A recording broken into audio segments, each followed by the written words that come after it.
Bonjour, je m'appelle Julie. Je suis actuellement en terminale et comme vous, je vais devoir m'inscrire sur le site Admission Post-Bac. En effet, à la fin de notre parcours scolaire au lycée, chacun d'entre nous va devoir s'orienter, quels que soient ses points forts, ses goûts et ses projets professionnels. Alors, c'est parti. Nous allons commencer par une étape primordiale, la recherche d'informations personnelles. Au cours de mes recherches, j'ai découvert que le site Admission Post-Bac nous permet d'accéder à la description des différentes formations proposées par l'ensemble de l'enseignement supérieur, et cela dès le premier trimestre. Je suis donc allée à la rencontre d'un professeur pour bénéficier de ses conseils. D'abord, je vais avec eux sur le portail. Les renseignements que je leur donne, ce sont des renseignements qui ont trait aux inscriptions et qui ont trait essentiellement aussi au moteur de recherche qui permet d'aller chercher les informations, les lieux de formation et tout ce qui concerne leur future scolarité. Et vous faites quoi pour vous informer ? Pour m'informer concernant mes études supérieures, je suis allée à InfoSup ou sinon j'ai pris des rendez-vous individuels avec la conseillère d'orientation de mon établissement. Je pense que rencontrer des professionnels, c'est la meilleure chose à faire parce qu'ils ont beaucoup d'expérience dans le métier, dans ce métier. Et c'est la source d'information la plus sûre et la plus adéquate. Ces personnels, nous pouvons les rencontrer directement dans leurs établissements ou dans des salons d'information concernant les études supérieures. Voyons quelles ont été nos impressions. Voilà, je suis venue ici, j'ai trouvé beaucoup d'informations et tout qui vont m'aider l'année prochaine à savoir où je vais. J'ai rencontré des gens hyper sympas qui m'ont bien informée, quoi. Lors de ces manifestations, nous pouvons nous entretenir avec de nombreux professeurs, le personnel de l'enseignement supérieur et des services étudiants. Et ces salons, ils sont bien ? C'est bien parce qu'en fait ça leur permet de venir s'informer vraiment sur le contenu de chaque formation, de différencier les formations parce que quand on n'est pas dedans c'est pas forcément évident de connaître les différences. Donc, et puis ça peut éviter un lycéen de se tromper de formation et de se trouver dans quelque chose qu'il n'aime pas. Parce que plus on est informé, mieux c'est, quoi. Moins on a de possibilités de se tromper.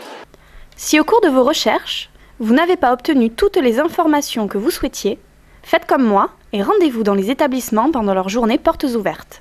Déjà, ça m'apporte d'être plus proche justement des étudiants parce qu'on voit vraiment comment ils ressentent eux-mêmes les cours, l'atmosphère, comment ils vivent leurs études. C'est surtout ça aussi qui est important.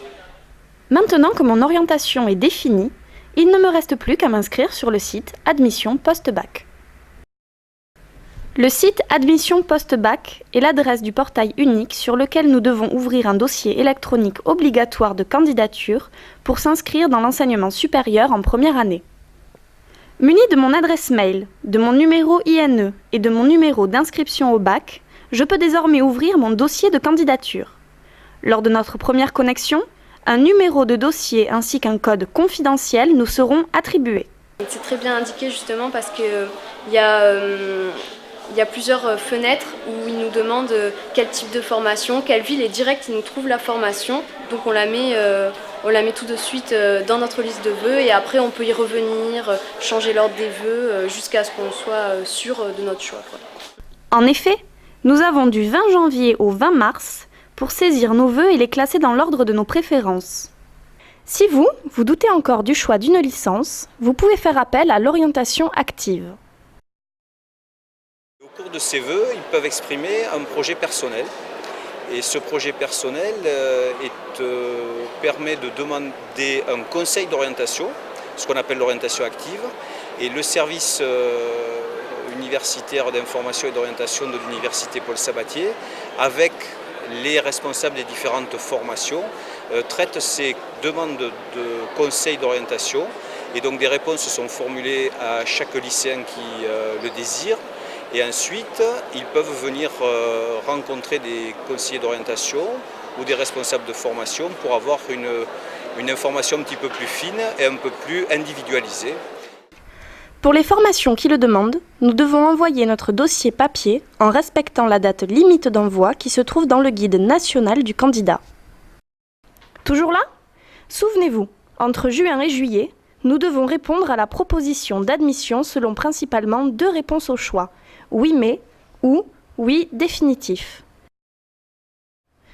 Alors, à nous de jouer pour bien classer nos vœux entre janvier et juin.